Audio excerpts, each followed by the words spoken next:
Hello friends, welcome back to my channel. আমি পায়েল, আর আজ আপনাদের সামনে নিয়ে চলে এসেছি আরও একটি নতুন রান্নার রেসিপি। আজকের রেসিপি হলো আলু দিয়ে অমলেটের কারি। তো দেখতে থাকুন কিভাবে এটা বানাচ্ছি। এটা বানানোর জন্য প্রথমেই এখানে আমি কয়েকটা আলু কেটে প্রেসার কুকারে সিটি দিয়ে নিয়েছি। এখন একটা পাত্রের মধ্যে পেঁয়াজ কুচি আর লঙ্কা কুচিয়ে নিয়ে নিলাম। পেঁয়াজ আর লঙ্কাটা এখানে আমি খুব ছোট ছোট করে কুচিয়ে নিয়েছি। এখন এখানে দিয়ে দিচ্ছি অল্প একটু নুন। এরপর নুন দিয়ে পেঁয়াজ আর লঙ্কাগুলো ভালোভাবে মেখে নেব। নুন দিয়ে পেঁয়াজ লঙ্কাগুলো ভালোভাবে মেখে নেওয়ার পর আমি এখানে 2টো ডিম অ্যাড করে দিলাম। এরপর একটা কাঁটা চামচের সাহায্যে ডিমটা ভালোভাবে ফেটিয়ে নেব। আর এদিকে কড়াইয়ের মধ্যে দিয়ে দিয়েছি সর্ষের তেল, আর এখন সর্ষের তেলের মধ্যে ডিম দিয়ে দিলাম। এরপর এটাকে অমলেট বানিয়ে নেব। আমি এখানে অমলেটটা ঠিক পাটিসাপটার মতো মুড়ে মুড়ে এরকম লম্বা মতো বানিয়ে নিয়েছি।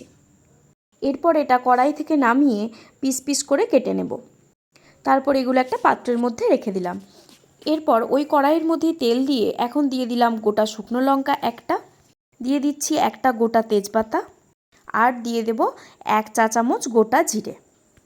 সমস্ত ফোড়ন ভালোভাবে গরম হয়ে আসার পর এখানে আমি পেঁয়াজ কুচি অ্যাড করে দিলাম। এখন পেঁয়াজটা ভালোভাবে ভেজে নেব। দেখুন এখন পেঁয়াজটা বেশ লাল লাল হয়ে এসেছে। ঠিক এখন আমি এখানে আদা রসুন পেঁয়াজ বেটে রেখেছিলাম, ওটা 2 টেবিল চামচ দিয়ে দিলাম। এখন সমস্ত মশলা ভালোভাবে কষিয়ে নেব।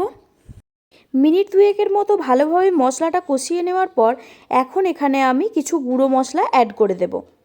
ফার্স্টেই দিয়ে দেব হলুদ। আমি দিয়ে দিলাম 1 চা চামচ হলুদ গুঁড়ো, দিয়ে দিলাম 1/2 চা চামচ লঙ্কার গুঁড়ো, 1 চা চামচ ধনে গুঁড়ো, আর দিয়ে দিচ্ছি 1 চা চামচ জিরে গুঁড়ো। সমস্ত গুঁড়ো মশলা দেওয়া হয়ে গেলে এখন আমি এখানে দিয়ে দিচ্ছি টমেটো বাটা। আমি একটা মিডিয়াম সাইজের টমেটো পেস্ট করে রেখেছিলাম, সেটা এখানে অ্যাড করে দিলাম। এখন টমেটো মশলার সঙ্গে ভালোভাবে কষিয়ে নিলাম। এরপরে দেখুন এখানে স্বাদ মতো নুন অ্যাড করে দিচ্ছি, আর দিয়ে দিচ্ছি অল্প একটু চিনি। এখন গ্যাস লো ফ্লেমে রেখে ভালোভাবে মশলা কষিয়ে নিচ্ছি। যতক্ষণ না পর্যন্ত এটা থেকে তেল ছেড়ে আসে ততক্ষণ আমি মশলাটা কষিয়ে নেব। তো এখন দেখুন অনেকটাই তেল ছেড়ে এসেছে এবং মশলাটাও রেডি হয়ে গেছে। এখন আমি সেদ্ধ করে রাখা আলুগুলো এখানে দিয়ে দিচ্ছি। এবার আলুর সাথে মশলা একটু ভালোভাবে কষিয়ে নেব।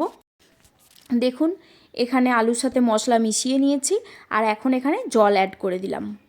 আর যখন ঝোলটা ঠিক এইভাবে ফুটে আসবে তখন এখানে আমি কেটে রাখা অমলেটগুলো অ্যাড করে দেব। তো এখন আমি সমস্ত অমলেটের টুকরোগুলো এখানে দিয়ে দিলাম। ঝোলের মধ্যে অমলেট অ্যাড করার পর বেশ কয়েক মিনিট ফুটিয়ে নিলেই রেডি হয়ে যাবে আলু দিয়ে অমলেটের কারি। এরপর গরম গরম সার্ভ করে নিন ভাত বা রুটির সঙ্গে। আজকের ভিডিওটি ভালো লেগে থাকলে লাইক কমেন্ট শেয়ার করবেন, এবং এরকম আরও সুন্দর এবং সহজ রান্নার রেসিপি পেতে হলে আমার চ্যানেলটি অবশ্যই সাবস্ক্রাইব করবেন। Thank you.